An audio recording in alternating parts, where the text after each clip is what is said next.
সর্দি মুখে কিছুই খেতে ভালো লাগছে না। তাই কর্তাবাবুকে রুটি বানিয়ে দিয়ে মনে হচ্ছিল কিছু একটু ঝাল ঝাল কিছু খাই।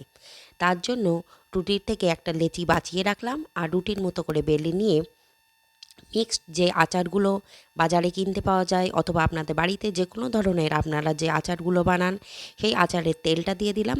ভিতর থেকে একটু পেঁয়াজ কুচি, একটু লবণ আর লঙ্কা গুঁড়ো দিয়ে ঠিক যেমন তিকোণ আকারের পরোটা বানাই ঠিক সেইভাবে চেপে চেপে একটা পরোটা বানিয়ে নিলাম। তারপরে একটা তাওয়াতে শুকনোভাবে এপিট ওপিট করে আগে ভেজে নিলাম। তারপরে আমি সাদা তেল, ঘি এগুলো বাদ দিয়ে একেবারে সর্ষের তেলই দিয়ে দিলাম। সর্ষের তেলটা বেশ একটু গরম মতো করেই আবার পরোটাটা এপিট ওপিট করে ভেজে নিলাম। তারপরে পরিবেশন করলাম আচারের সাথে। এটা ঝাল ঝাল খেতে খুবই ভালো লেগেছিল। জ্বর মুখে এইভাবে আপনারা বানিয়ে দেখবেন। কেমন লাগলো কমেন্টে অবশ্যই করে জানাবেন।